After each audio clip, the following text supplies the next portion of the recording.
Hello, everybody, and welcome to the More Than Fantasy Football League podcast. I'm your host, the Imperial Gods. But before we get started, I need you to like, subscribe, and enjoy. Thank you.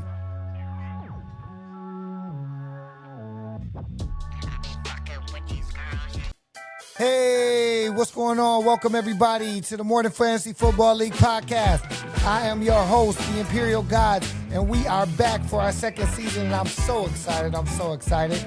Welcome, everybody. Come on, give it up for your boy. All right. It's the Imperial. I'm back. We're going to be talking about fantasy. We're going to be talking about quarterbacks today in 2026. The ESPN rankings. I want to go through them all with you guys. I want to tell you what I think about every player. I want to tell you who you should be drafting, who you shouldn't be drafting, who you should be looking out for. I'm also going to give you some sleepers and all that. So today was going to be a good day. It's our first time back, and I want you guys to enjoy and get ready. All right, let's get right into it. I'm not going to play no games. All right, so let me go ahead and share my screen. And today, I want to talk about the quarterbacks. As I mentioned,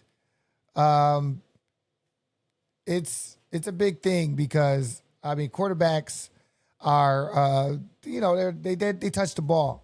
They touch the ball every play. They're very important. A quarterback, you can only play one in fantasy. You can only play one in fantasy. Granted, your quarterback might have the most points for you on any given day. Your quarterback might have the most points, but you can only play one of them. So are they more important than running backs? I'm not sure. But they're very important because a quarterback can put you over the edge. Mainly that guy right there in the picture. But let's start with number 10. Brock Purdy.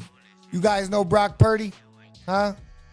Brock Purdy is number 10 on the ESPN fantasy quarterback rankings for this year, 2026. Mike Clay, ESPN 2026 rankings or whatever. All right, so let's talk about Mike Clay and his rankings. He's a pretty good analyst when it comes to fantasy football. He knows what he's talking about. He knows what he's been doing. He's been doing this for a long time. You know, he took over after Andrew Berry left on ESPN, and he wanted to be the main fantasy guy. So it's been pretty good. But first, let's talk about our first guy, Brock Purdy. Brock Purdy being number 10 for the San Francisco 49ers. What do you know about Brock Purdy? Well, he's got a weapon, and he got weapons in Christian McCaffrey. He has a weapon in Kittle. I like to call him Brittle Kittle because Kittle's never around for the whole season. He's going to get hurt. I don't think I've ever seen him make it a whole season. Yet they keep paying this guy. Amazing. But Brock Purdy, you know, he's a system quarterback. What I like about Brock Purdy is he's not going to really lose you a fantasy week, meaning he's going to put up some points. He might have the best points every week or be a top 5 guy, but he's not going to lose it for you. So he's going to have some solid weeks. Last year, Brock Purdy did pretty good. He really showed out when he did play. We know he was injured. And who came in for him? His backup did pretty good. Everybody wants his backup. You know, quarterback has some pretty good. San Francisco has some pretty good quarterbacks that sit down and go other places. Sam Darnold was there. You know, he was there. Now he's a Super Bowl winning quarterback someplace else. So Kyle Shanahan is a quarterback whisperer. He took this last pick of the draft, Brock Purdy, and turned him into a pretty good quarterback. Now, last season, how many games did he play? Let's see, games played. I believe he played in about 15 games last year. Plus, he played in more than 15 games last year. He played in a couple more games, but overall, his stats were pretty good.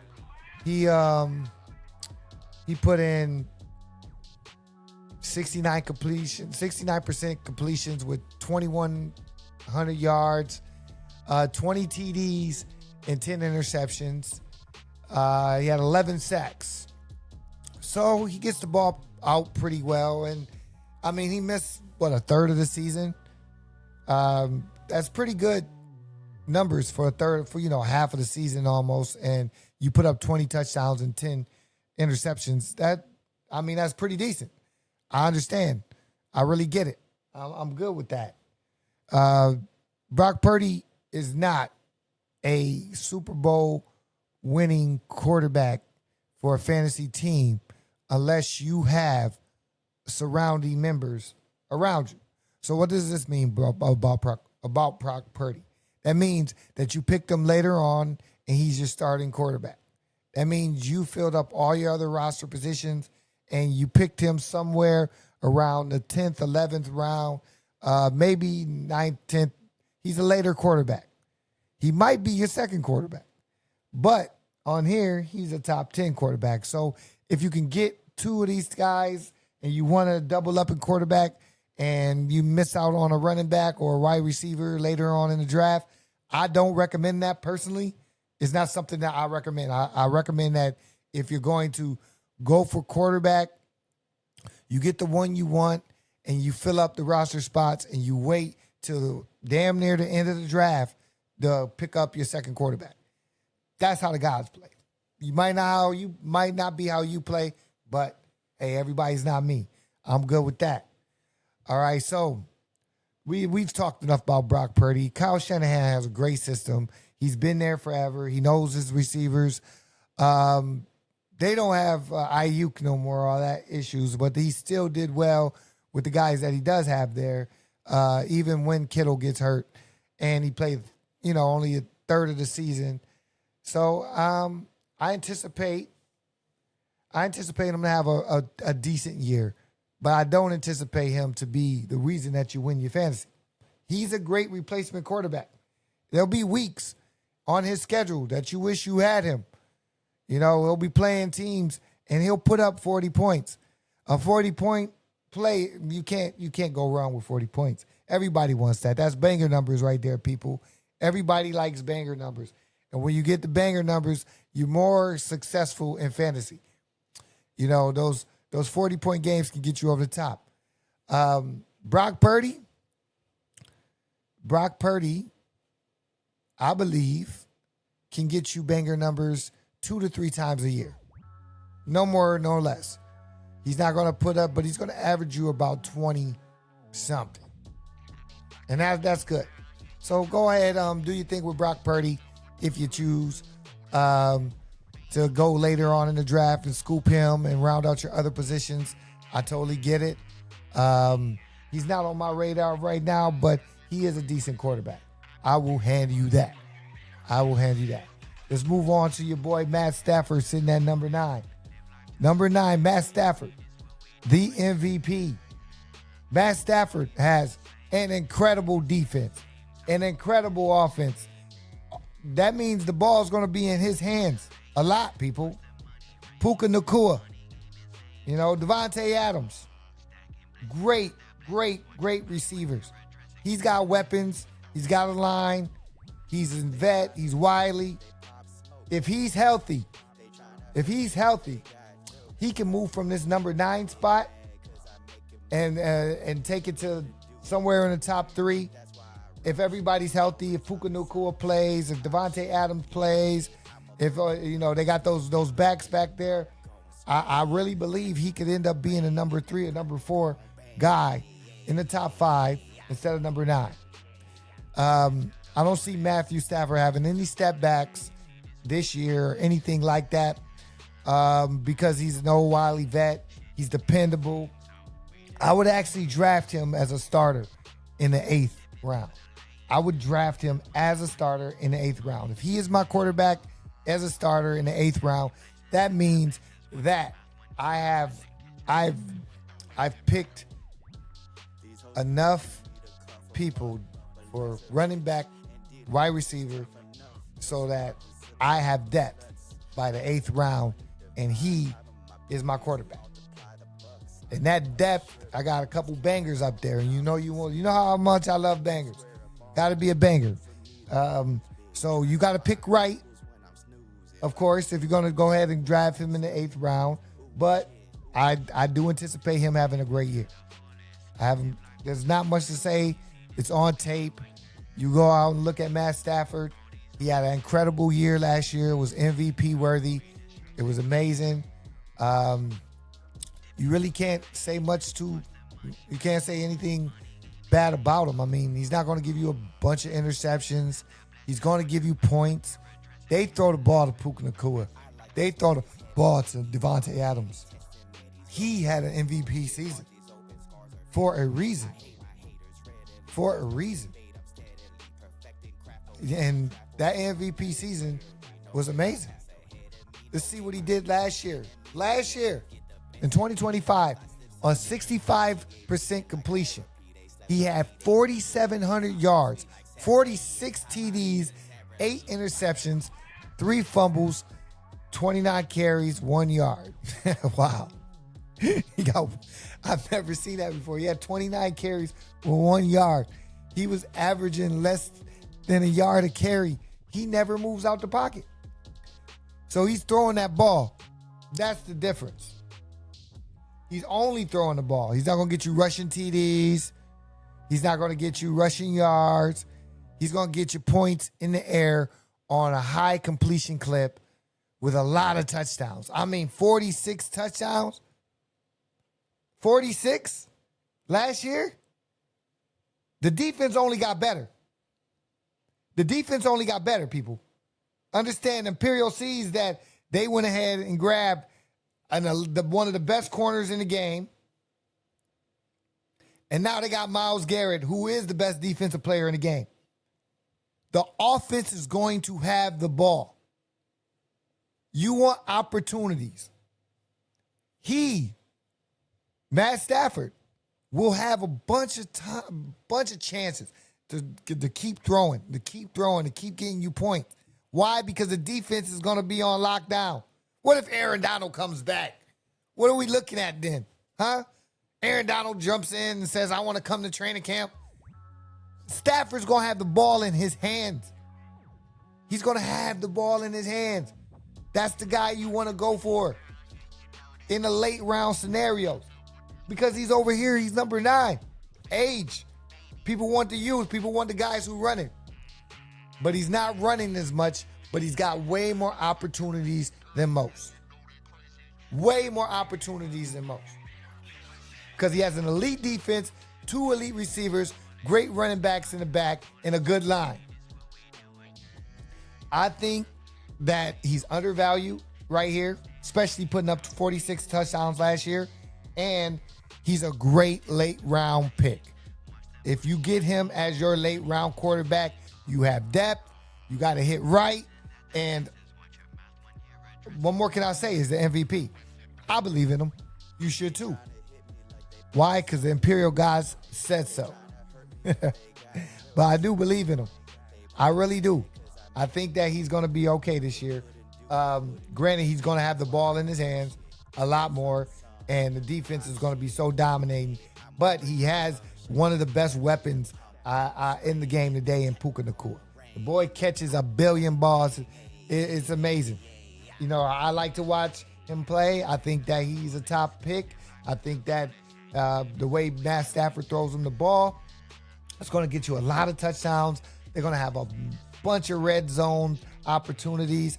That's big. Red zone opportunities are amazing to have, especially because they're going to generate so many turnovers. Other quarterbacks won't have time to throw the ball because of Myles Garrett at all. At all. So, in my opinion, I think Matt Stafford has a higher ceiling, than most quarterbacks at number 9 this year. His floor is high. So, think about it. If you're going to go draft him, make sure you're on it. Make sure you got your I's dotted and your T's crossed and those kind of things, because I'm telling you, people are going to be looking at him. He's the MVP. So what if he's number 9 on here? You know what I mean? Everybody's ranking is not going to go as far as ESPN says. People are going to do what they want to do. But everybody thinks they're the most brilliant person when it comes to fantasy, especially before the season starts. Going into that draft, oh yeah, you think you're the most, you got everything. especially if you've been on this thing doing mock drafts and you're listening to all these people and they telling you what to do and how to do it and whatnot, and you think you know everything, and you've seen a clip, but Matt Stafford is proof of longevity. He's proof of just the consistency. Consistency is key, people. Period says Matt Stafford's a good pick. Let's move on. Bo Nix. Bo Nix coming in at number 8. My guy, Bo Nix. Let me tell you about Bo Nix. Go ahead and share this. Bo Nix coming in at number 8. He's our guy. What can I say about Bo? Bo has a new receiver over there with the Broncos. Has anybody ever heard of what's his name? Waddle? Yeah, Jalen Waddle. He's the new receiver over there for the Broncos. I think he's going to have an amazing year. Bo Nix is a player. Bo Nix is a dog. Bo Nix can get you the ball. Waddle, he goes out once a game. He might get hurt, might come back. He'll play his games. But Bo Nix is going to get him the ball. Now, because he has a brand new wide receiver 1, Bo Nix has not been, I don't think his year last year will be reflective of this year at all. Bo put up 3,900 yards last year, 25 touchdowns, and 11 interceptions. Now they have him higher than Matt Stafford this year because they put the new receiver Jalen Waddle with Bo Nix, and he's expected to take that leap. I think he's a slow starter as well. He's a very, very, very slow starter. Very slow starter. Last year, he was the number 10 quarterback in fantasy, which makes him draftable. Number 10 quarterbacks makes you draftable, especially if you have a 10-man league or a 12-man league, somewhere around there. If you're the number 10 quarterback, you are draftable. He needs to be drafted even higher this year, especially having Jalen Waddle as his new wide receiver 1. You're going to get somebody who nobody can keep up with in the NFL, who runs out of this world, and Bo Nix throws an amazing deep ball. So I am looking forward to seeing him enter into his 3rd season. He finished 10 in our league, but he was 7th in regular fantasy league. So he's super draftable. He's very efficient with 63% completion rate. I think he has a way to go because he only has like a career 6.5 yard pass attempt. We need to get that up there. Jalen Waddle, it's going to definitely going to be much better than it was last year. I mean, he's going to have that guy out in those deep post routes, running go routes. He's going to break the top of the defense. I mean, he's going to be a blessing for your boy Bo Nix. I like Bo. I think he's a gamer. I think that him and Sean Payton make a great team. I think the Broncos have a great defense, and he's going to be getting the ball even more, just like Matt Stafford. So with a great defense behind you, and you have a great wide receiver core, his wide receiver core, it's not mid. It's pretty good. I mean, look how far they got last year with just what they had. I mean, they got running backs. They got the WR1. The sky is up for him. Some people think he's going to regress. I'm not seeing it here. I think he goes further. I end up thinking Bo Nix ends up in the top 5. That's just my guess. I think Bo Nix will end up in the top 5 in fantasy football. Why? Simply, what he's done already. You're putting up almost 4,000 yards on 63% completion. But, you know what I mean? he's ready. He's ready. You know, he's going to make a heck of a leap, and he didn't have a true wide receiver one. So he's going to make a heck of a leap. It's going to be amazing. I'm looking forward to it. I think he'll end up in the top 5. He's a little bit more shifty than you even know. He can move in that pocket a little bit more than people think. I'm looking forward to it. Right now, he's questionable and injured though, so I'm wondering what that's about. But we'll get more on this. You know, these guys come in injured. It's crazy. They come into training camp injured. What were you doing? What were you doing? Come into training camp injured as a quarterback. What were you doing? I don't get what you were doing on the offseason to get injured. I just don't get that. Football is so grueling. You go through so much, and these guys are getting hurt throughout the whole season. They're getting hurt all day, every day. Hurt. During the offseason, yes, you got to train. Quarterbacks, more than anything, have to train. They got to read playbook.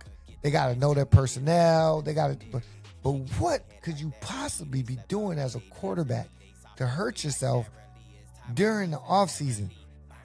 Anyway, I can go on all day about that. I don't understand these guys getting hurt in the offseason. I don't like it. It makes me mad. Anyway, all right, let's move on from Bo Nix. I think I've said enough.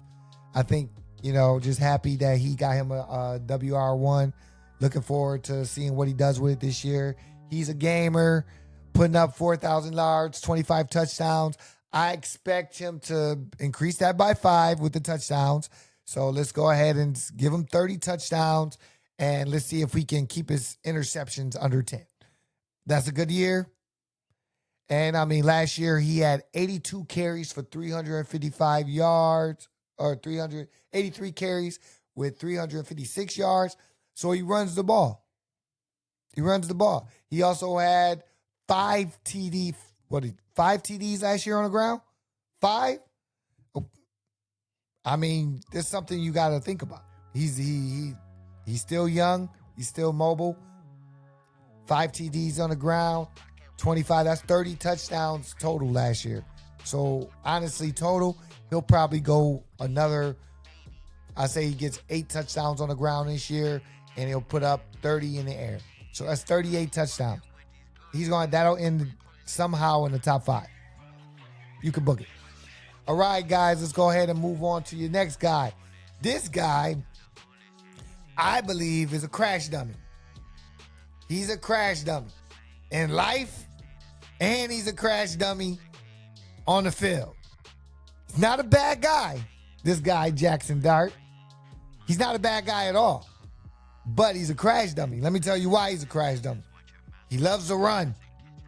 He loves to run as if these guys aren't bigger and faster and stronger than him. They are. They are bigger, faster, and stronger than him. And he felt that last year, getting injured. Availability is your best ability. Everybody knows that. That's a new saying, availability. I think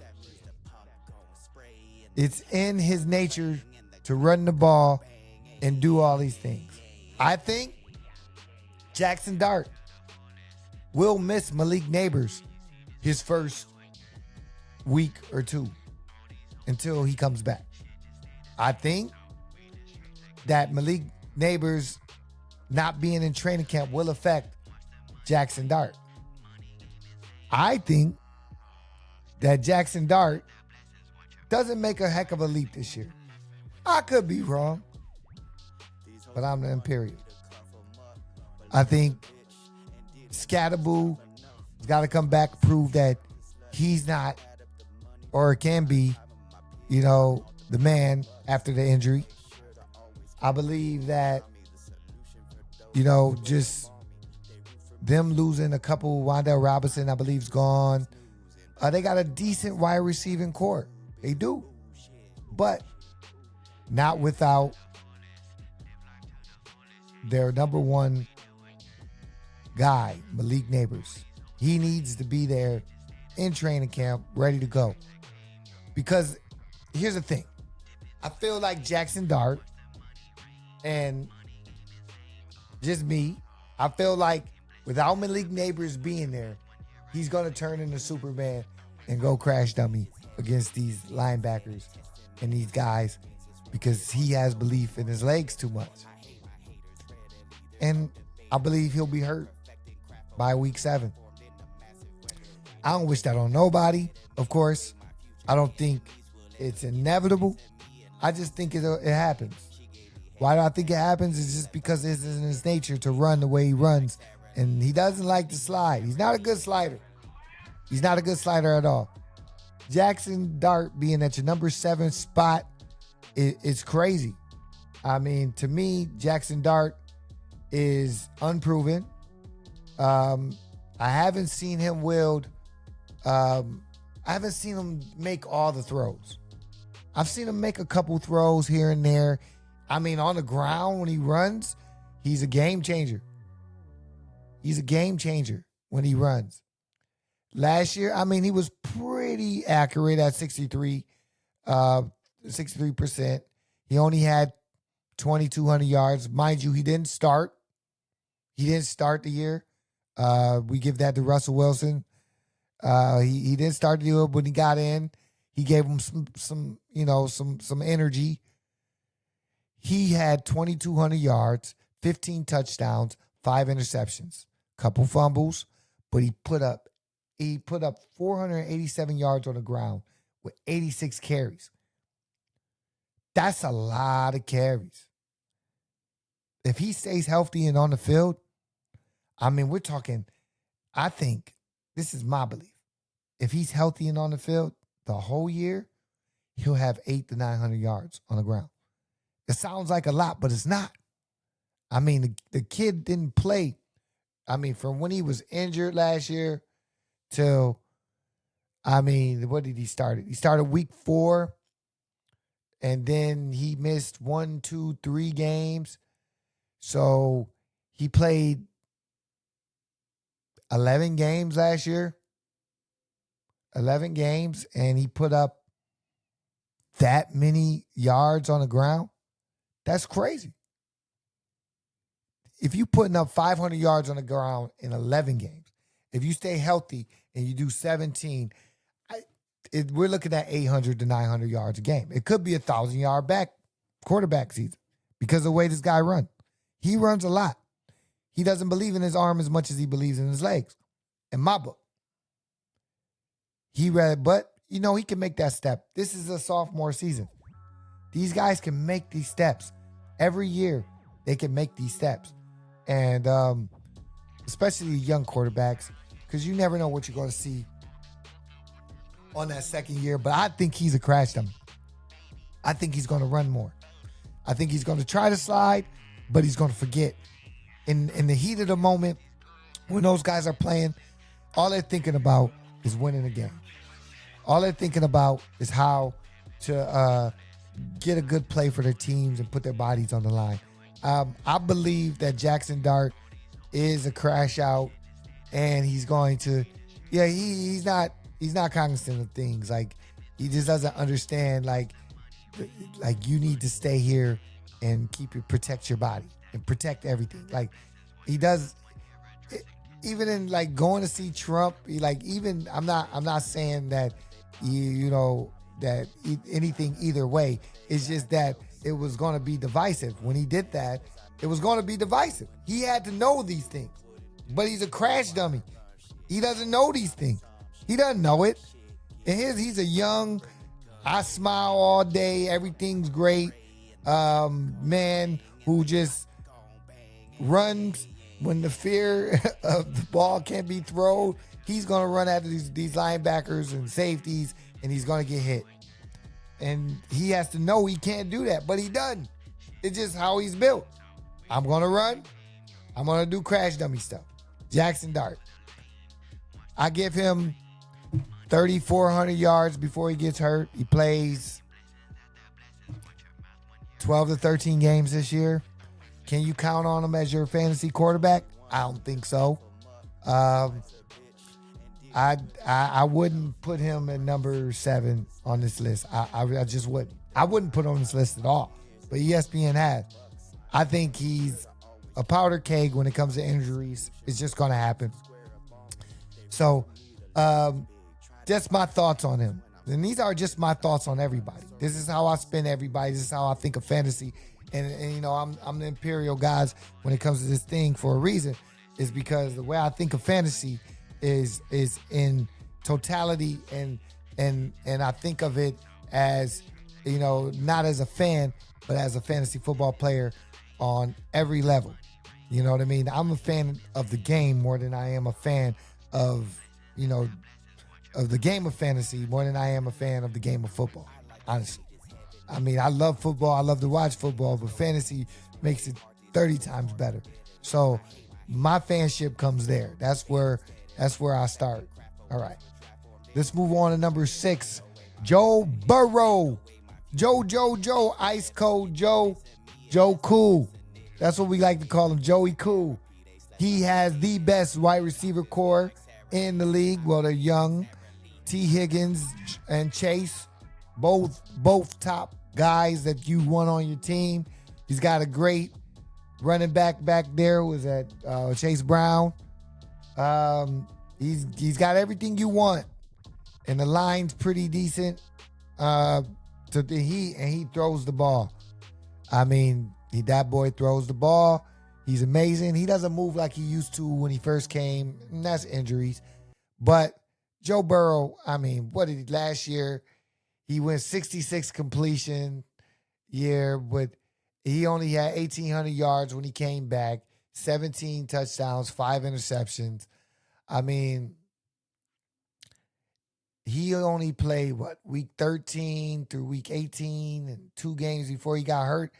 So if they don't protect him, he won't last. But if we do get him, and he's out there with his boys, and he's healthy, he'll be in the top 3 easy. He'll be in the top 3 easy. Last year was very disappointing. He missed 9 games or something like that. Your best ability is availability. I mean, that's something you gotta risk. I mean, the talent is definitely undeniable. The talent around him is definitely undeniable.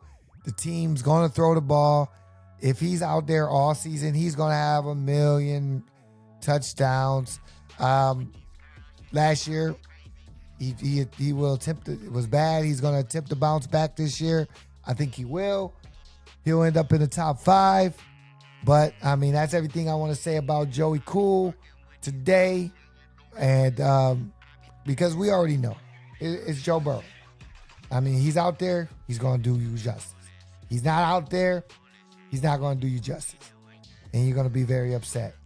Very, very upset. Let's move on to Jaden Daniels.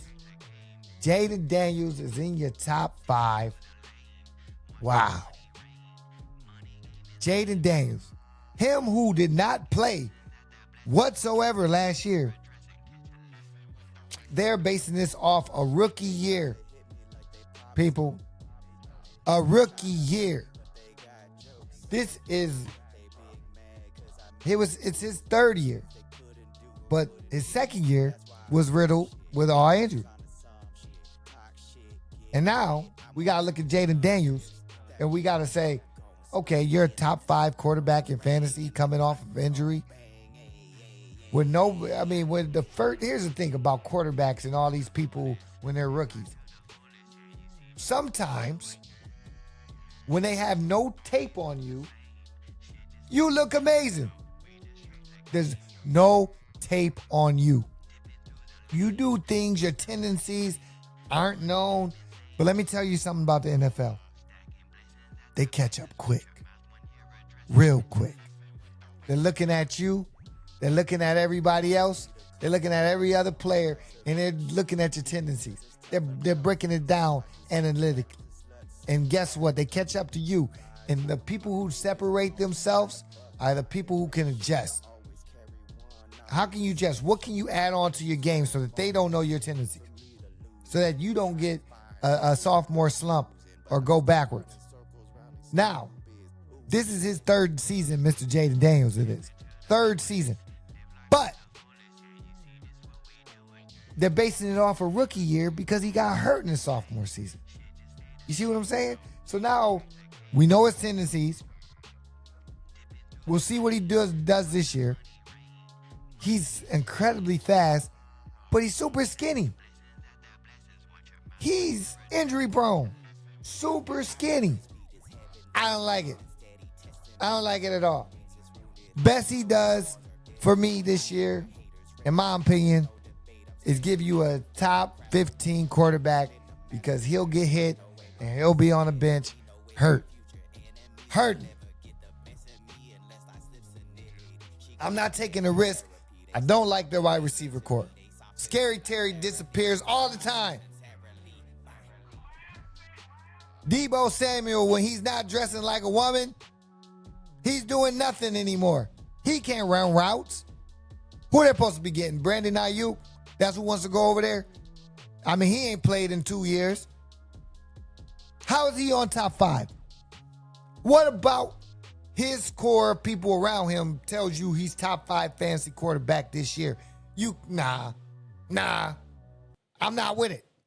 I'm not with it when he was injured. He's given us 1 year to look at.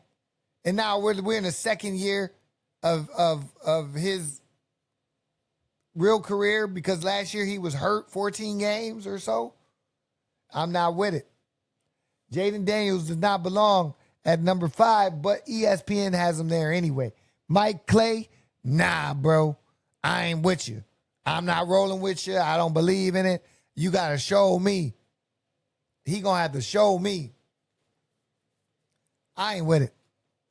Jaden Daniels, you going to have to stay on the field. You skinny. You're going to have to not get hurt. And you're going to have to put up some big numbers for more than 1 year to be looked at as a top 5 fantasy guy going into the next season. No, we don't even need to discuss you anymore. Let's just move past this. He has to like him because I just don't see it. I'm not putting him in the top 5. Not putting him in the top 5 when this guy is not known. It's just we haven't seen enough. We seen one good year 2 years ago. This game goes past you quick. If you're not on the field and you're not going, if you're not a part of it, it's hard to just relapse and have a bounce back year. And a lot of these guys are looking for bounce back years on this list.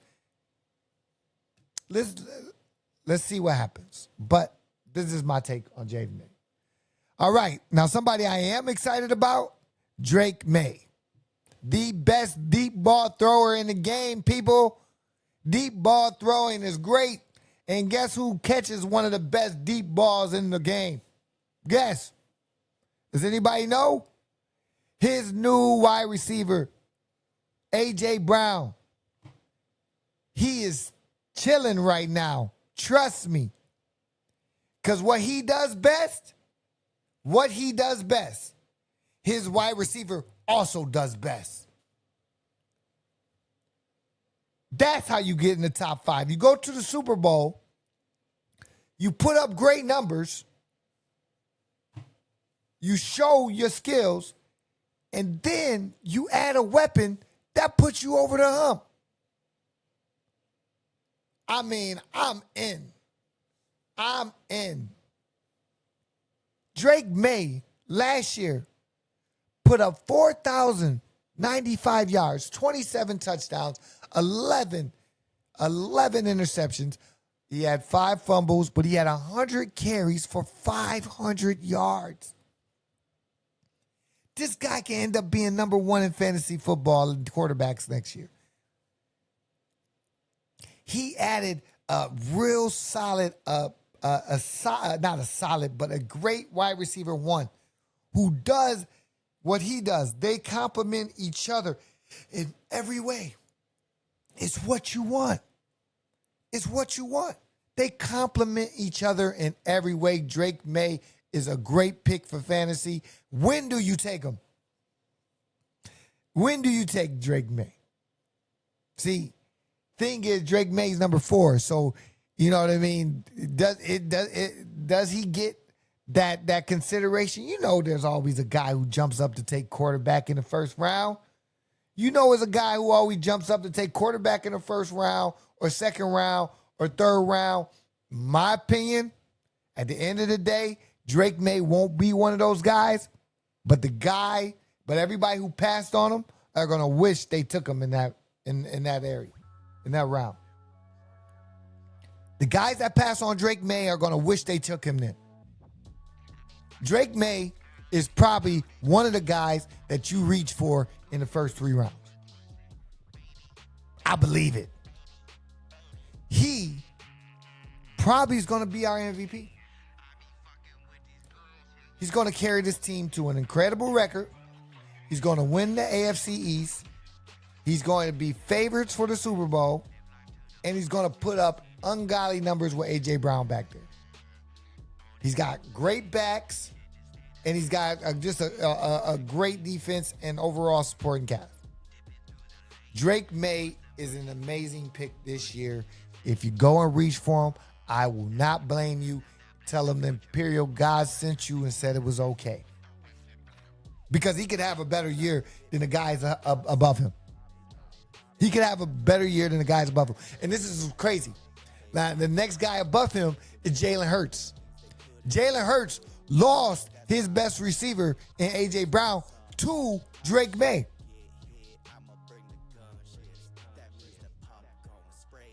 But yet Jalen Hurts is above him because of that stupid push and the amount of rushing touchdowns that he gets. But how much is that ball moving now? So let's segue right into Jalen Hurts from there. How much is that ball moving now? Huh? Jalen Hurts, what'd you do last year for me, Brody? Last year, Jalen Hurts put up a whopping 3,200 yards, which is mid. 25 touchdowns and 6 interceptions. Very mid. Very mid. What did he do from there? He subtracted his best receiver in A.J. Brown. So now he's got some rookies and Devontae Smith and, that's it. But he had 100 carries for 421 with 8 TDs. So together, he only put up 33 TDs last year. Only 33. I mean, all 8 of those he stole from Saquon Barkley, which they should be giving him the ball at the one because the tush push hurts your line. It hurts the people in your line. You have an all-star running back who's going to push these guys 1 yard. Why would you subject your people to this? I don't get that. When you have the guy, you just give it to him. Let him go get CTE right through the hole. What are we doing? What are we doing? Jalen Hurts, to be the number 3 quarterback, losing your number 1. Now you got a couple rookies and a tight end and a wide receiver that are going to take, got to put up numbers. They are being forced to produce early. I think, and here's what I think they have a setback. I think that Jalen Hurts falls out of the top 10 this year in fantasy. I do. Last year, I think his position rank was out of the top 10, and it will be again this year. He is no longer a great quarterback, in my opinion, when it comes to throwing the ball, and that's the problem. Does he put up major money on the ground? No, he doesn't. Only 400 yards. That's pretty good. It's great. It's decent. But is it major enough for me to swing and grab him in the early rounds? It is not. Imperial God says, stay away from Jalen Hurts. And that's just how I feel. Let's move on to the top 2 guys. They've been the top 2 guys. They always stay the top 2 guys. And right now they're the top 2 guys because of the skill set that they provide. I'm talking about number 2, Lamar Jackson. Let's talk about the negatives and positives of both these guys. And the negatives and positives of Lamar Jackson. Now, Lamar got his second coach in the NFL this year. This is his second coach. He's got to learn a new system for the first time. We're watching him learn a new system. He's been chilling, in the Harbaugh system for his whole career, but now he has to learn a new system. Last year, Lamar, he was hurt again. He runs the ball.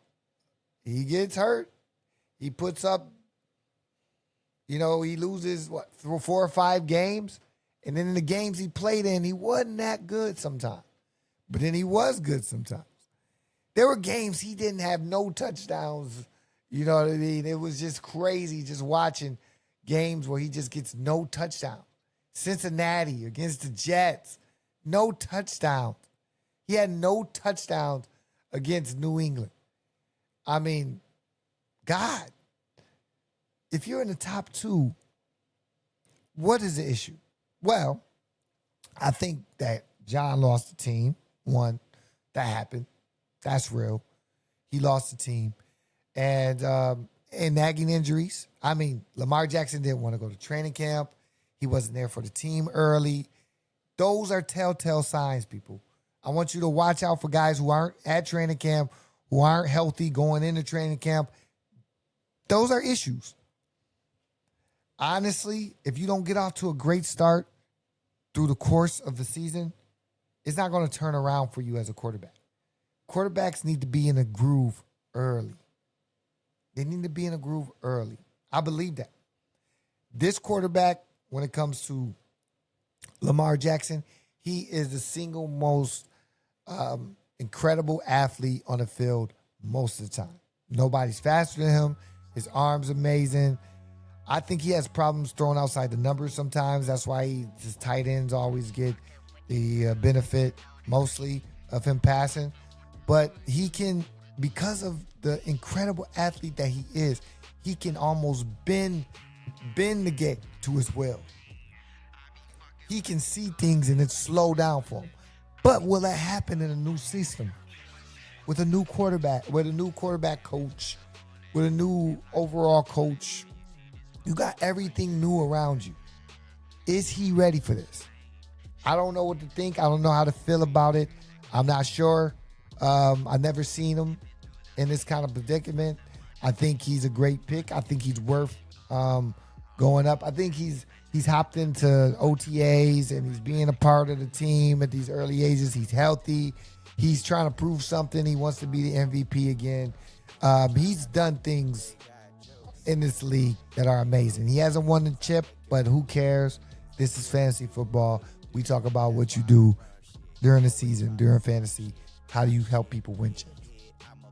I think if he's on your team, you got a really, really, really, really high chance of making playoffs. You have a really, really high chance of going deep.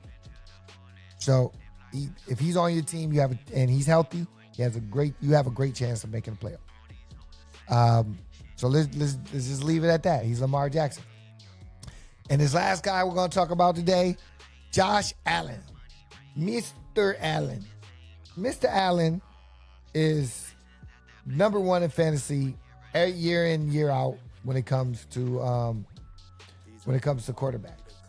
Some people draft him in the first or second round in my league. Won't lie. It happens.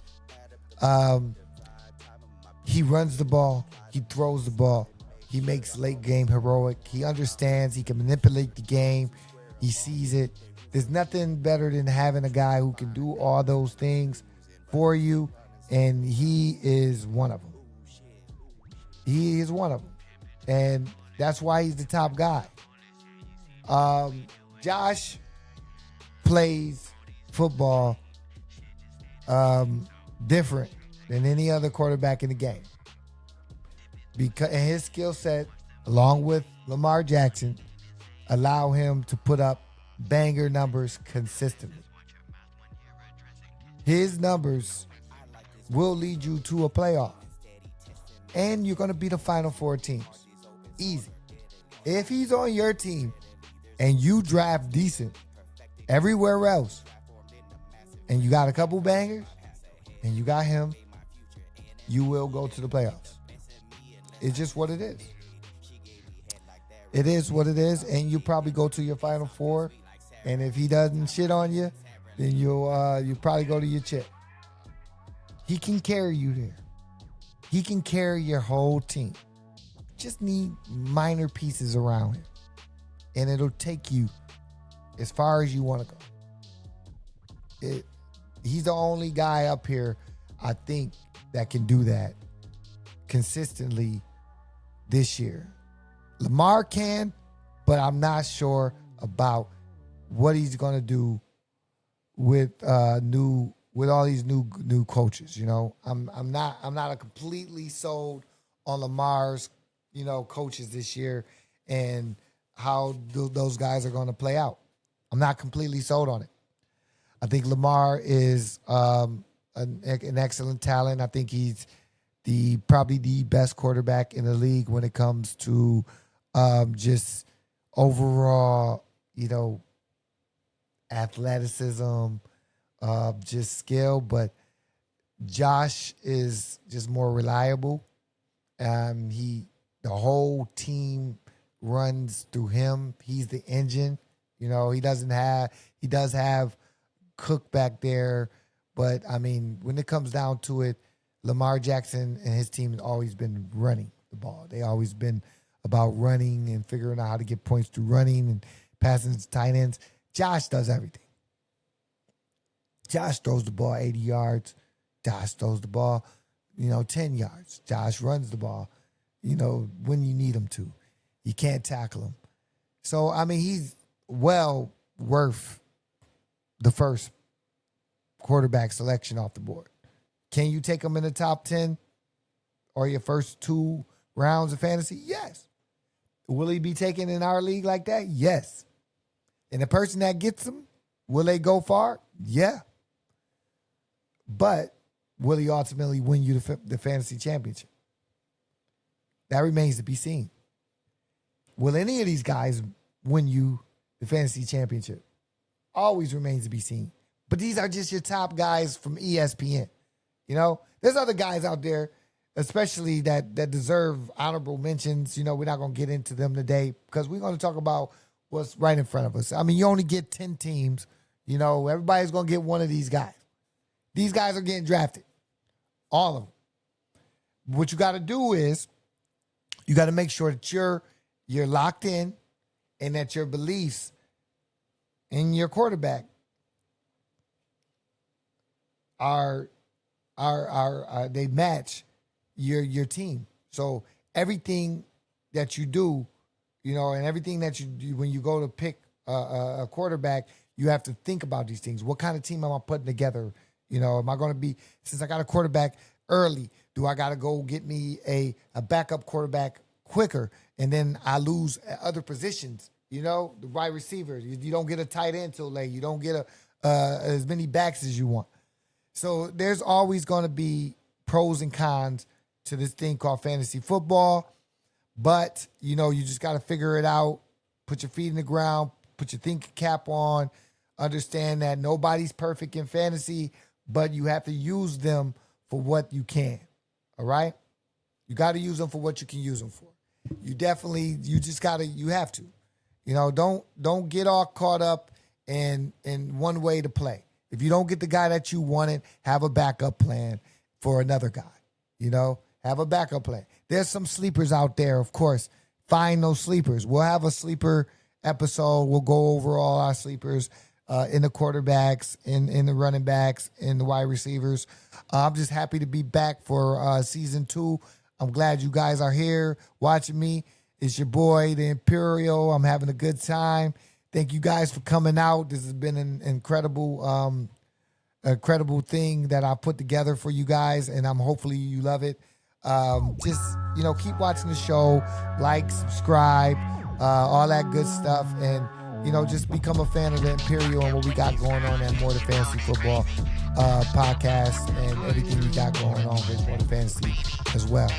It's your boy the Imperial. You guys have a good day. It's been amazing. And like I said, peace.